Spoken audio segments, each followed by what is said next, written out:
Angry Nintendo nerd, Atari nerd, Sega nerd, PlayStation nerd, Tiger Electronic wristwatch game nerd. Form Angry Video Game Nerd.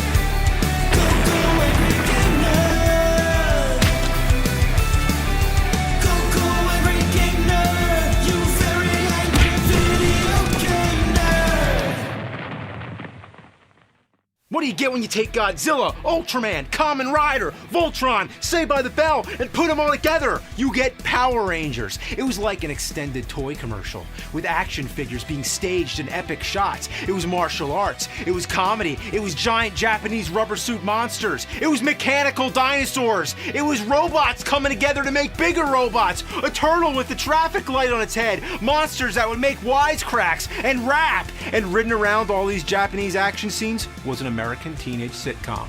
Power Rangers uses stock footage from a long-running Japanese show, Super Sentai, a tradition which still continues to this very day, with two separate franchises both going on at the same time. Adapting a show that's crazy to begin with, and then making an American-Japanese hodgepodge, taking the insanity of both cultures and putting them together, may seem like overkill, but no. It went over big. In fact, in its prime, Mighty Morphin Power Rangers was so popular, it was like the successor to Ninja Turtles. And of course, that meant video games. Video games up the ass. It's so far up the ass, it would be impossible for me to play every one of them. So here's just a sampling of some of the Power Rangers games. And I'm counting on at least one of them to get my blood boiling.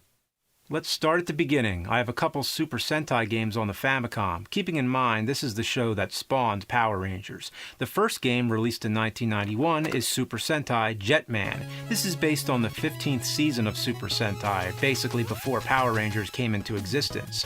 You pick your character and then have to beat 5 stages in any order you like. It's a simple, mediocre side-scroller. The controls are smooth enough, and there's nothing too dumb here, except the pause button is select instead of start, which I'm used to. Start is the special move. Every time I try to pause the game, I end up wasting the special move. 2 of the characters use a sword, 2 of them use a gun, and the other does something different. It's like they tried giving all the characters unique attacks, but got only halfway before they ran out of time. And why wouldn't you pick the character with the long-range attack anyway? When one of them dies, you lose that character, sort of like Ninja Turtles on NES, but the levels are so short and easy. You're more likely to die on the boss, and in that case, you start the stage over anyway.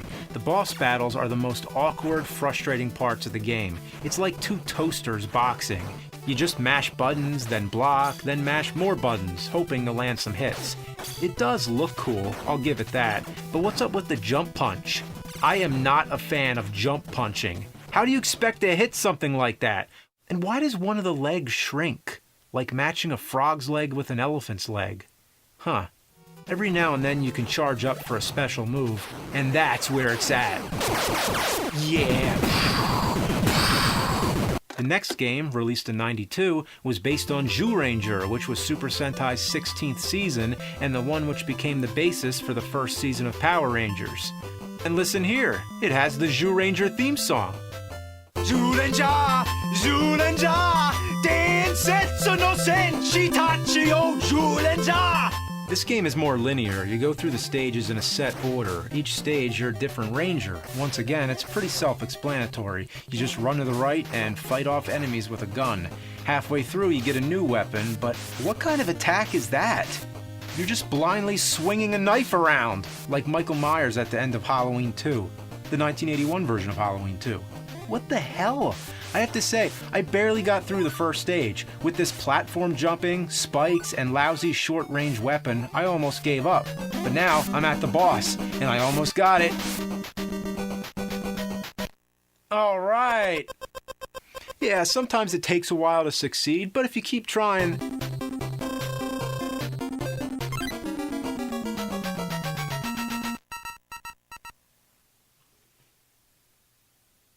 What just happened? No, that wasn't real. So I beat the first stage, again, and sure enough, it drastically switches as if you're suddenly playing a different game. A game called Megazord and Dragonzord Play Ping Pong! It's Megazord and Dragonzord playing ping pong! Oh my god. Imagine if when the new Godzilla vs. King Kong movie comes out, if it's just them playing ping pong. Yeah, King Kong plays ping pong! And then fucking Forrest Gump shows up! Would you be disappointed? Or would it be the most historically amazing thing you've ever witnessed? As you progress through the game, you take control of the different Ranger characters, and surprisingly, it gets much easier. Probably because the other weapons are so much better. I can't think of any other game where all the difficulty is in the first stage and then it goes downhill. Is that the Blue Ranger or Mega Man? In between each stage, there's these weird mini-games, like ping pong, as I mentioned. Also, there's a bomb toss game, which is basically hot potato, except its hot bomb blows up in your face. Then there's a trivia game. Unfortunately, I can't read Japanese, so I'll just pretend I got it right. But anyway, the password system is perhaps one of the strangest I've ever seen. It's 3 images of a ranger, each with 3 selectable poses. So it's not really a password, it's more like a pass pose. And if you try different combinations, you have a good chance of guessing. Unlike the show, there was no American adaptation of this game for the NES. There was an unofficial cartridge that changed the title to Power Rangers, but the only difference is the label and the title screen, which glitches like crazy. But could you imagine if there was a Power Rangers NES game that took stages from the Japanese game and added American stages just like they did with the show? To simulate this experience, just play something else like Family Feud and then switch it to Super Sentai Zyuranger. Yeah, it's pretty amazing how much mileage you can get from using stock footage. You know what? To get through this video, I might as well just use stock clips from past nerd episodes. Ass! Fuck!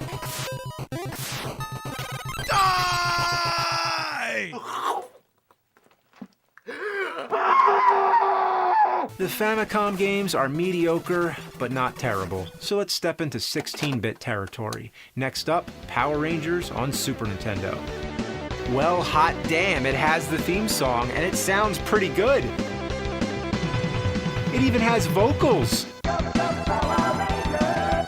You can select anybody from the initial Ranger lineup. Each one of them has their own fighting style, their own special moves, which actually makes it fun to try out all the different characters. It's just an average beat-em-up game. All you do is run around and punch people, and it can get monotonous, but for the time period, it's good, like Robin Hood. You start out in your regular clothes, then you power up in the Ranger suit. The only thing they slacked on was the Rangers all have the same exact body type, which is surreal to see Trini, for example, turn from thin to muscular. Each Ranger has their unique weapon and a grand sweeping power move that wipes out everybody on screen. Yeah! But the game fights you back on it eventually with a giant laser that comes out of nowhere. Ugh, it's just like a giant middle finger saying, "Fuck you!" I hate this thing. Oh wait, it kills enemies too? Now I like it. And you power up your health with chicken legs. Save some for Simon Belmont. It ends with a Megazord battle, which is clunky and only a slight improvement over the battles in the Famicom game, but it looks great. For the time, this was very satisfactory. It was just like playing an episode of the show. Nothing much to get angry about here. There's another one on Super Nintendo, Power Rangers The Movie The Game, featuring Ivan Ooze. Remember that, because otherwise it has nothing to do with the movie. It's another beat-em-up, but there's this weird jumping thing you do to alternate between the background and foreground plane. Like you have 2 separate 2-dimensional planes that you walk on. Couldn't they just take a hint from all the other beat-em-up games? But the big problem with this, it's way too hard. I had no problem finishing the other game, so why here can't I get through the first stage? Let's check out Power Rangers on Sega Genesis. Okay, so it's a Street Fighter style game. A shitty one that uses only 2 of the buttons. Yoga Fire! The problem here, once again, is the difficulty. The game just punishes you over and over again. It forces you into using cheap moves. Yeah, I'll just keep spinning around. How do you like that? There's not much to say here. Back in the day, if you had nothing better to do, this wouldn't be so bad. But now, it's just like finding an old dried turd on a playground. Just forget about it. It no longer smells, it's not hurting anybody, it doesn't need to be tended to. Just walk away. Then there's the Sega CD game. Well, if you felt like watching the show in shit quality with a bunch of button commands on screen, then this is the game for you. It's trying to be like the Dragon's Lair arcade or one of those type of games. But in Dragon's Lair, if you fail to press the button at the right time, you see a different outcome. A different video is loaded to show the character dying or whatever. Here, no matter what you do, the episode continues to play normally. You'd think if you missed a button, the Power Rangers would get hit or something. They actually do get hit sometimes, but that happens either way. Whether or not it syncs up with what you're doing is pure coincidence. All they did was take the show and put a little button game on top of it. This is the cheapest way possible to turn a show into a game. That would be like watching an episode of Green Acres with button commands. What sense does that make? Want to play Power Rangers on Sega CD? Just watch the show while playing Simon Says. At least it's not Simon's Quest. Alright, let's crank up that diarrhea dial. Here's Power Rangers Lightspeed Rescue on Nintendo 64. 3, 2, 1, go! Oh. Okay, first of all, I'm not trying to be vulgar, but what does that look like? You shoot laser projectiles out your vagina! Yeah, I had to double check that it was the Yellow Ranger because it looks more like the mustard shit-stained Ranger. The objective is to clean up green slime. Nice, that's appealing. I thought Superman had it bad, having to go around flying through rings all day. The Power Rangers have to clean up nasty mucus. At least there's enemies to fight, but even that is boring. All you do is run and shoot. Most of the buttons do nothing. There's no jump, no crouch, no sidestep, nothing like that. This is a game that was designed to be played on an Atari controller. You can even run through enemies.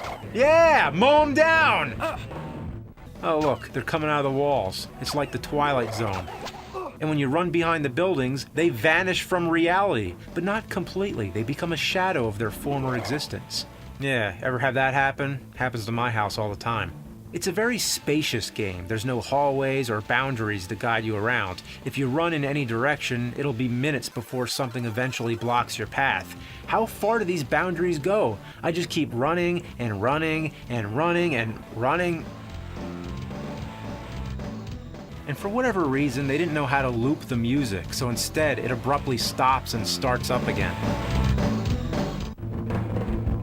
It's a very jarring shift in tone, not to mention it's the same music the entire game. Oh, except the title screen, which is repeated for the cutscenes and all that, so only 2 music tracks total. After that, you get this awkward driving stage where you rescue people. Over here! All right! Love hearing those voices over and over again. Over here! All right! Over here! All right! Over here! All right! Over here! All right! Over here! All right! Over here! All right! Next, there's an awkward Megazord fight where you battle against a semi-invisible monster. It's all in first-person view, except when you manage to get close, it switches to third person. But it's hard to stay close, so it always switches back and forth. Ugh, it's morphine time.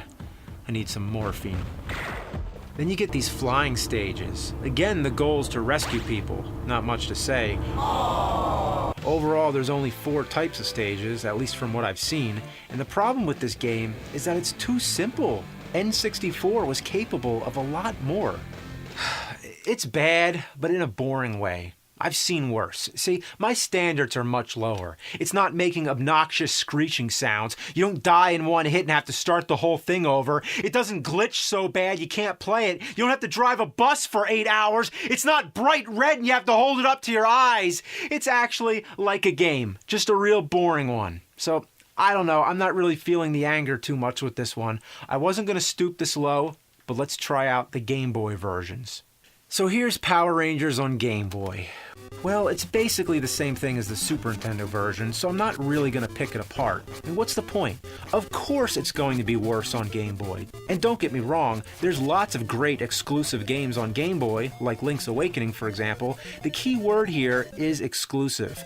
I need to find something that isn't trying to be like the Super Nintendo version. Something different. But okay, that's weird. That's the most confusing continue screen I've ever seen. So I punched the word no away. So that mean I picked yes because no got punched away? Or does that mean that the word I punched is the word Yeah, I picked no. Fuck. Okay, so let's try out Power Rangers the movie, the Game Boy game. Alright, this one is different. An exclusive game, but is it exclusively bad? Well, let me ask, if this follows the movie, the Yellow Ranger would be Aisha, not Trini, which means they got the skin color wrong. But it is Game Boy, and the only reason I even know it's the Yellow Ranger is because these games were optimized for the Super Game Boy with their own color design and border graphics. Otherwise, take a look at the Rangers. Which one's your favorite? The dark green, dark green, dark green, dark green, dark green, or dark green Ranger? Mine's the dark green Ranger.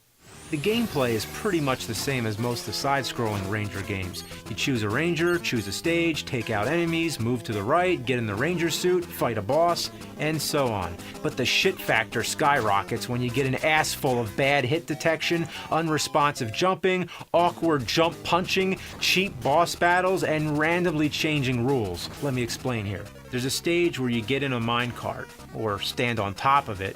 Classic. Imagine this Ranger doing his grocery shopping. Does he stand on the shopping cart? Let me know if you ever see anybody doing that. Anyway, when you're standing on the cart, the D-pad controls the cart's movement from left to right. But as soon as another cart shows up, it changes. Now the D-pad makes you walk off the cart, which results instantly in death. I fell 2 feet from the ground. How do you die? Couldn't it just take a little bit of health away? Why does it have to kill you? You're supposed to jump to the second cart, which requires precision, timing, and distance. Naturally, you're going to push right while you're jumping, but pushing right will make you walk off the cart and die. Your sudden instincts make you want to control the cart to get to the correct distance. You're so used to controlling the cart, it comes unexpected when all of a sudden you walk off and die. If you're still touching the D-pad when that second cart shows up, you die. If you let the carts touch, you die. Jump too soon, you die. Jump too late, you die. You fucking die, and now you know the type of anger I'm talking about. Hey, name one game where the punch and kick alternates back and forth automatically. Mighty Morphin Power Rangers, the movie on Game Boy. When you hit the button, it's a punch. Hit it again, it's a kick. Then it's a punch, a kick, a punch, a kick. You try to attack, but you end up doing the wrong move. You'll never know if it's going to be a punch or a kick, unless you keep track the whole time. This problem escalates when you get to the sand. Oh God, the sand. Let me tell you about this. You have to punch and kick all the sand out of the way. And it's a race against time because there's a machine following close behind you. If it touches you, it's a one-hit death. You have to get rid of that sand as fast as humanly possible. You can't afford any wasted hits, which means you have to master the science behind this punch-kick phenomenon. The top square can only be taken out with a punch, the middle with a kick or a ducking punch, the bottom only with a ducking kick. So not only do you have to know when it's going to be a punch or a kick, but you also have to know when to be standing or ducking. The only successful pattern I've found is duck, stand, duck, stand. I can't even do it without saying it out loud. Duck, stand, duck, stand. Duck, stand, duck, stand. Fuck, shit, fuck, shit. Fuck, shit, fuck, shit. Fuck, shit, fuck, shit. Fuck! Ooh, now I'm angry. Now that's what I'm talking about, you fucking game. Is that the way you like it? That's the way you're gonna get it. Power Glove Power!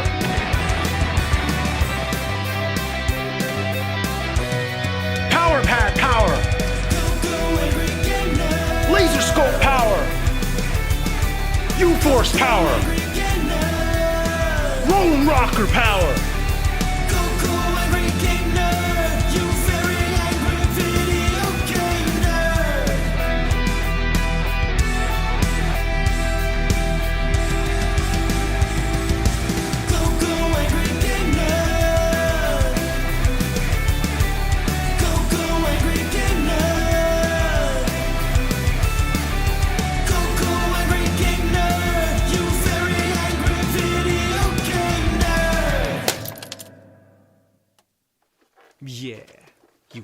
fucking game.